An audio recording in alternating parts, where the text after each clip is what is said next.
Hello. We're back For Past a Picture Podcast. Yay! Episode 2. Nice. It's my week. Woohoo! I've picked a topic that is very close to home because I personally think that I have been reincarnated as Franz Kafka to me. Yes. I am him. And today she's going to tell us the reasons why Yeah. she believes so. It's quite spooky.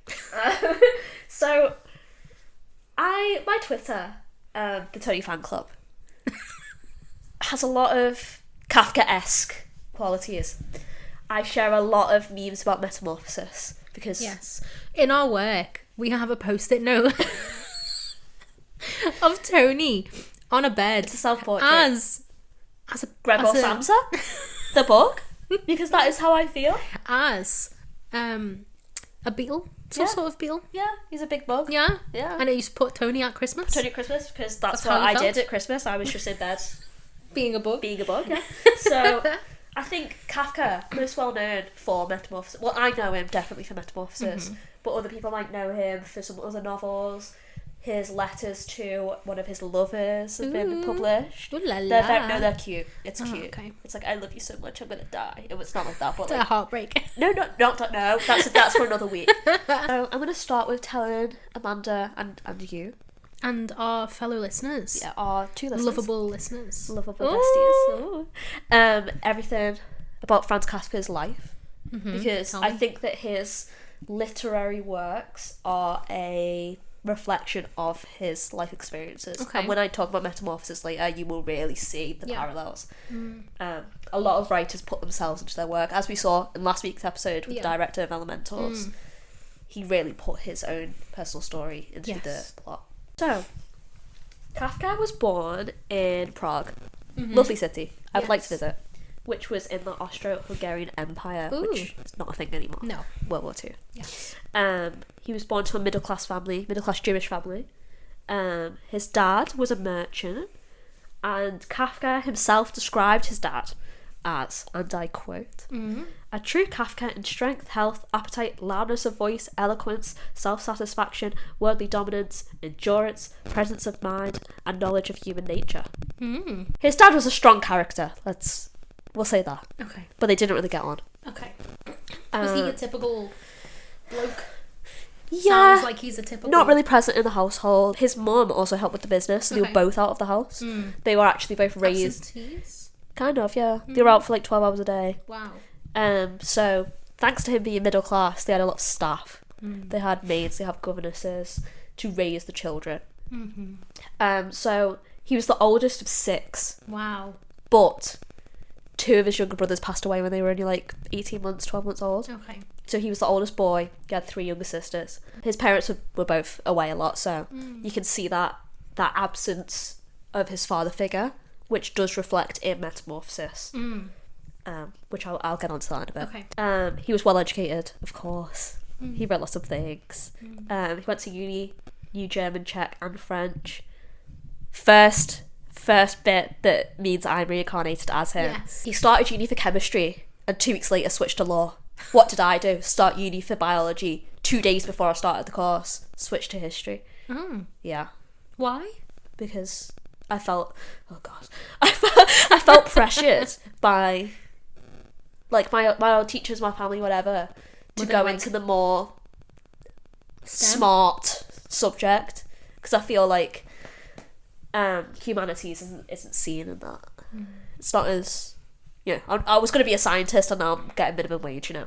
So Me too. yeah. So he kind of did the same thing. Okay. And I don't enjoy that because it's kind of stressful, but Okay. reincarnation moment. He got a doctorate in law. Slay. Love that for him. And then he did unpaid service for a year in the civil service in the courts. Reincarnation moment number 2, but mine's paid.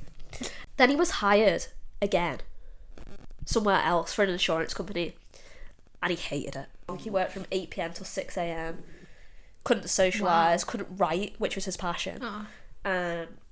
So he resigned, of course.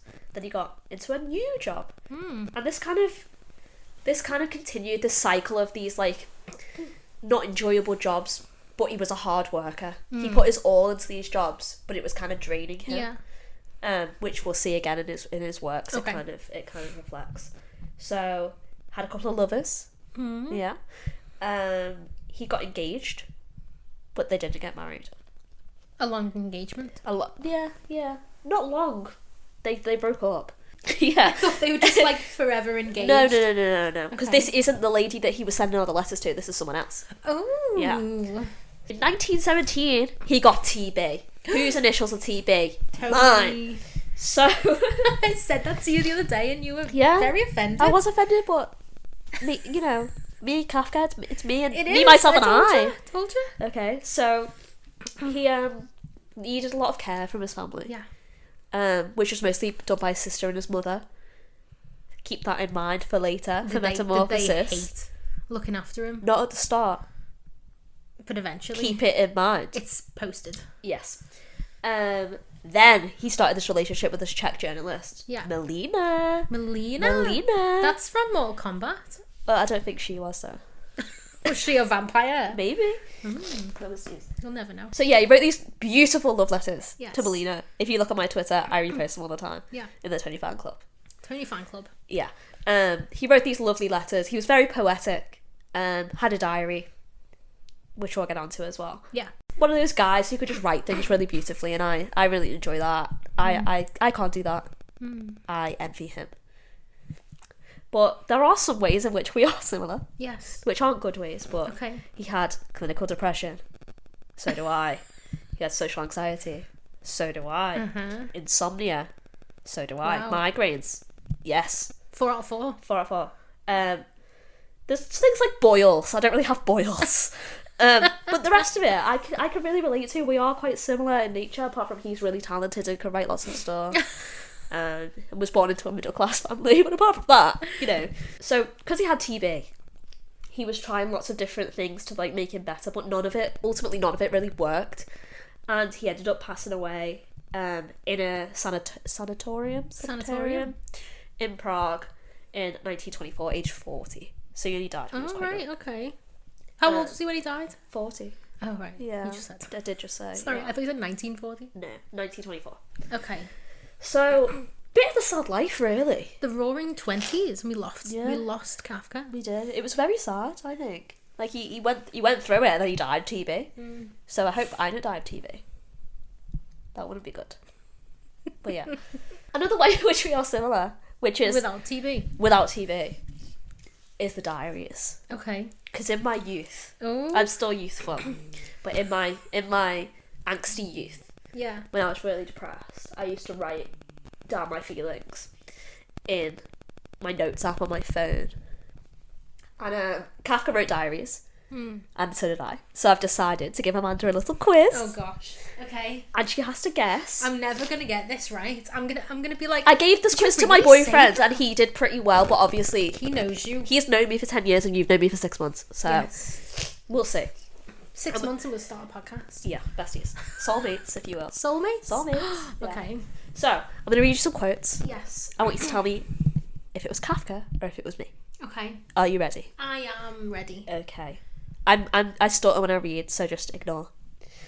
Visitors make me feel almost as though I were maliciously being attacked. Kafka. True. Yes. Correct. Humans are both fundamentally good and evil, and I am scared I am the latter. You. Oh, I am the latter. Yeah, That's something you would say in your everyday. Okay, yeah, age 15. I am nauseatingly miserable beyond repair. Is that you? No! It's Kafka. Oh. But I relate. Yeah? I relate, but I was repaired. Okay. Therapy. Go to therapy, guys. Oh, that's how I should have known. Yeah. There was a clue in that one. Yeah. Okay. I'll listen more intently.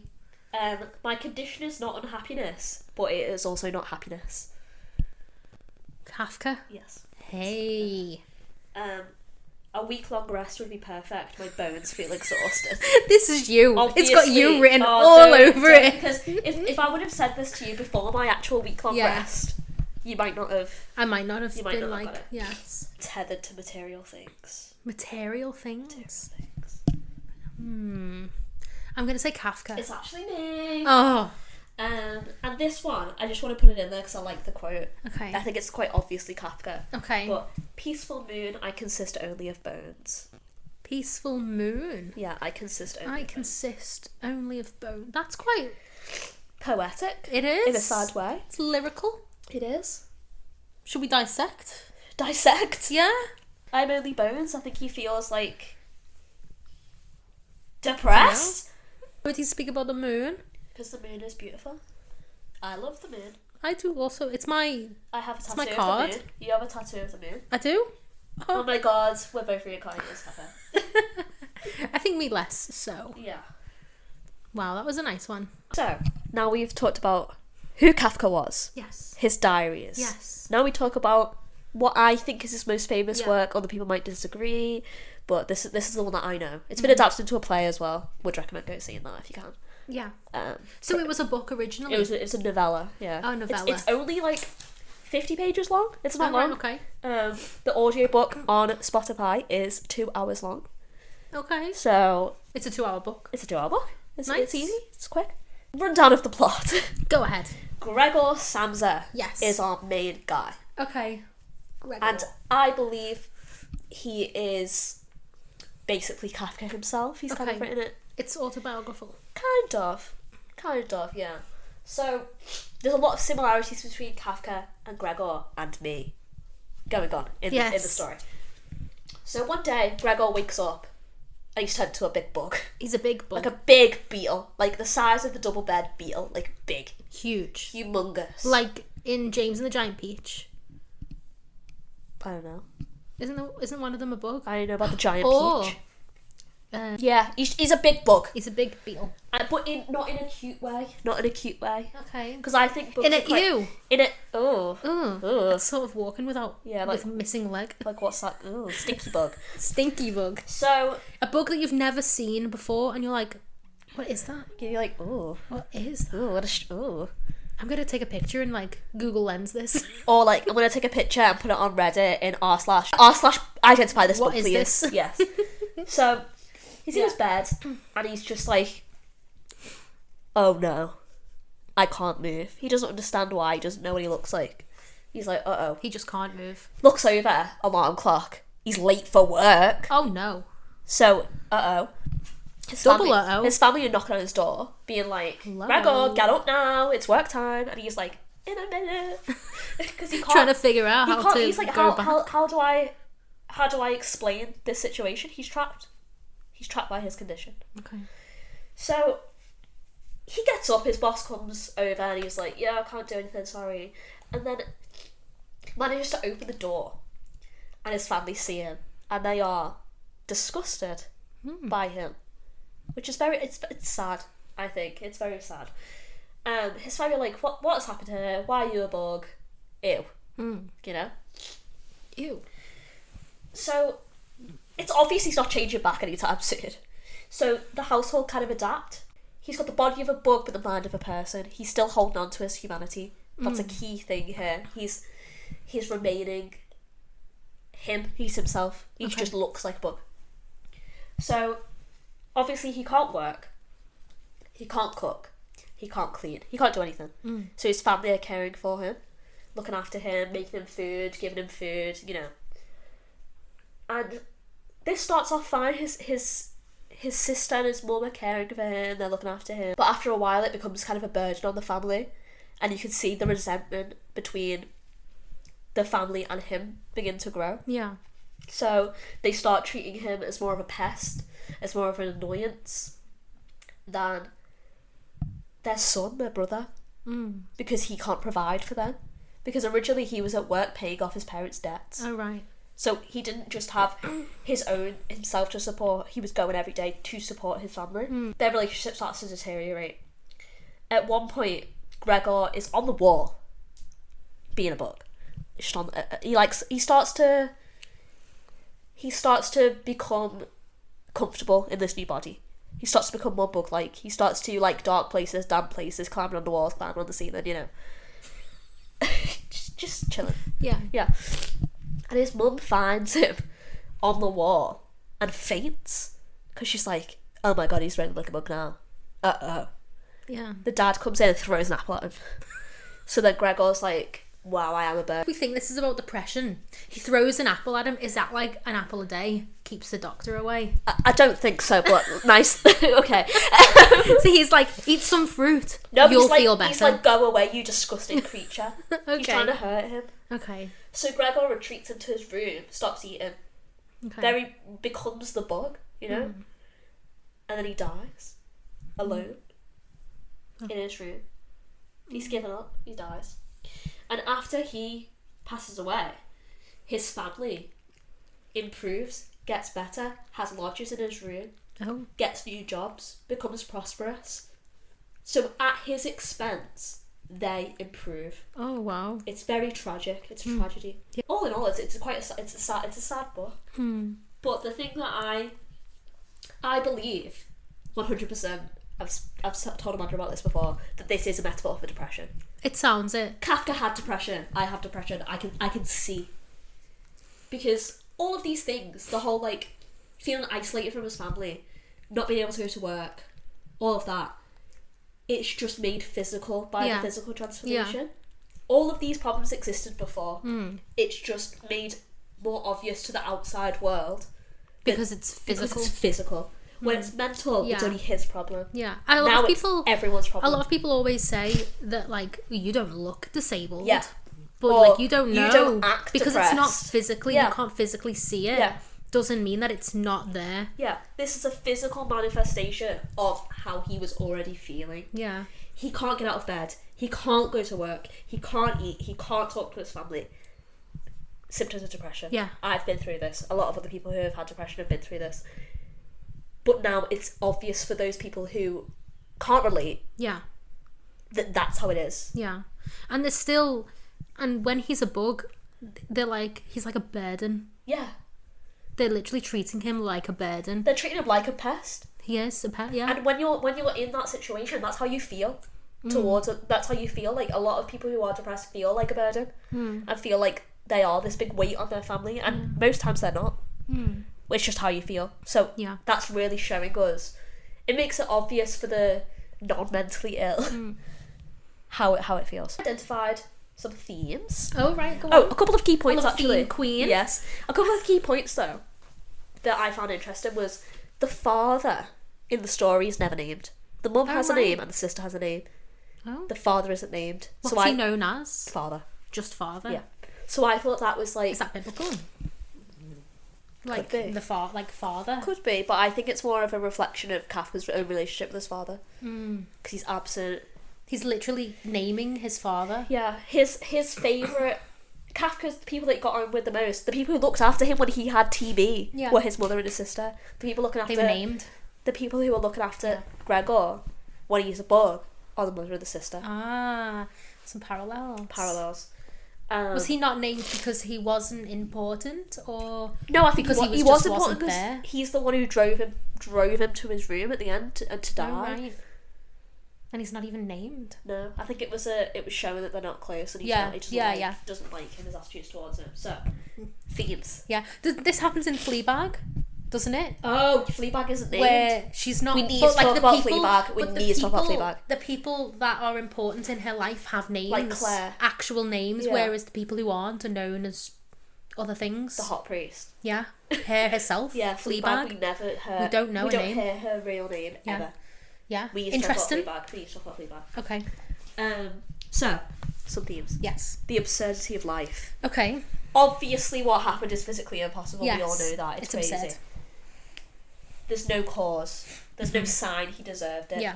Very similar to when people suffer with mental illness or just physical illness without a cause. Yeah. And I feel like this can link a bit to religion, because he was Jewish, but he didn't start to explore his relationship with Judaism until later on in his life. So it's that, like, why are all these bad things happening to me? There's no cause. A lot of people turn to religion and God for that. Yeah. So I thought that was interesting. Well, a lot of the time when people are at the end of their life, the end of anything, they pray. Yeah. Like, they have no other option. There is no other valley to take. There is nothing else to do in the absolute end. Yeah. But pray. Yeah. So we also have the disconnect between the mind and the body. Okay. Another quite obvious. Yes. You know. He looks like a bug, feels like a man. Am I a man or am I a muppet, you know? And I feel like that's the same thing with depression. Like your body and your mind do feel disconnected. So like you physically can't get out of bed. Physically can't. Even though your brain is like, you get need up, to get up. You need to go to work. Yeah. You need to get up and do this and that. So I think that this depiction of him as a bug shows other people how limited and trapped you feel in these situations. Does he wake up on his back? Yeah, he wakes up on his back. So it takes him like pages and pages and pages to even stand up. Yeah. Because he's stuck. Yeah. And every time he moves, he can't control his own body. He can't flip over. He can't do anything. He can't see his own feet. Like, it's a struggle. So there's parts like he moves forward and he doesn't like things that he used to. Yeah. He's losing the sense of what he was before. So his favourite drink was milk. And I hate milk. So you hate milk. I hate milk. His favourite drink was milk. And he doesn't like milk anymore. He likes bug things. Oh, like what? Damp places, dark places. Damp and dark, dingy. Creeping around the walls. Creeping. Crawling. Creeping and crawling. Scuttling. I love that's a good one. Scuttle. Yeah. Scuttle away. Oh no. So he's losing this sense of identity that he was before, even if he's trying to hold on to it. Because his mind's he's Gregor. Yeah. But everyone else is seeing him as this big ugly bug. Ugly bugly. Ugly buggly. Ugly bugly. And then we have the limitations of sympathy. And I think anyone who's been terminally ill, chronically ill, or been grieving can really relate to this. Okay. Other people's sympathy can't do much. You could be like, oh, I'm so sorry. In the shoes. I'm so sorry this happened to you, but I can't fix it. Yeah. This sense of helplessness. So his family at the start are kind. They do make him food. They do, try and help him. They do all this stuff, but at the end they just lose their patience and don't want to help anymore. Like, this sympathy runs out. And I feel like in a situation where it's a long-lasting situation, sympathy wanes. It's like, I think I felt it. It's like, because I have chronic migraines, people are like, oh, I'm so sorry. But then when it keeps happening and happening and happening and happening, they're like, oh, she's got another migraine. So I can relate to that. And I think that Kafka probably felt that way with his TB. Because he ended up in a sanatorium when he was originally being cared for by his parents. Yeah. Well, by his mum and his sister. Yeah. So, another parallel there. Yeah. And then this whole overarching theme of alienation. Yeah. That's the biggest thing, I think. Because when you're suffering from whatever ailment, disability, mental illness that you have, you feel very alienated from everyone else. And he is physically alienated by this new ugly bugly body. Ugly bugly body. But he's not ugly, but we're joking. So this whole alienation, his family don't want him. And that's a big theme with depression. So that's Metamorphosis. Wow. That's Franz Kafka. And me. Interesting. I am him, he is me. Reincarnated that one time. Yeah, that one time I got reincarnated for as Franz Kafka. For ages. Yeah. So I picked this topic because I can really relate. I think my other topics going forward are going to be more like history mysteries and History mysteries. Or like historical events. But I think I wanted to start with something that felt personal to me. Yeah. So yeah. As I do in all my life, I trauma dumped the first time I ever meet someone, and I knew everything about all the bad things that have happened to me within maybe 5 days of us meeting. Okay. So I've done that here too. Let's get it out of the way. That's good though. Like people can be like, oh. Yeah. You understand me more. You know my law. You know what we're going on about. My law. The Toni law. Yeah. So, thank you.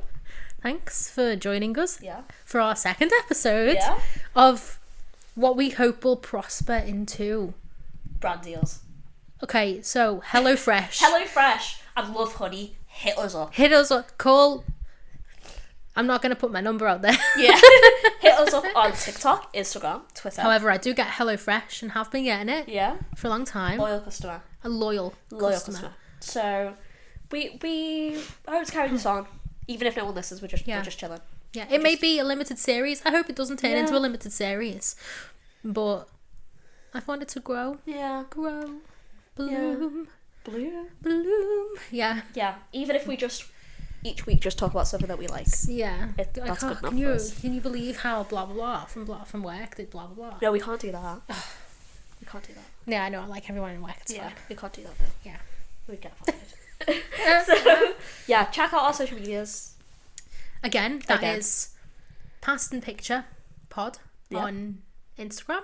Yeah. Past and Picture on Twitter/X. Yeah. And Past and Picture Pod on Past and Picture Pod on TikTok. Yes. Yeah. Tell us what you think. Tell us what do you want to know about? What should we talk about? Have you got a burning, itching desire to tell us about a topic? A special interest? Yes.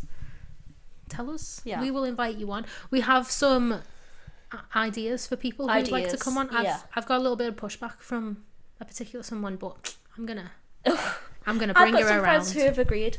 So my dad wants to come on. Yeah, Graham. He's a funny guy. What's he going to talk about? The Usual Suspects. The film The Usual Suspects is a spirit film. Amazing. Yeah. Sounds good. Okay. Well, anyway, thank you. We will see you next week for whatever it is that we're going to film. Love you. Bye. Bye.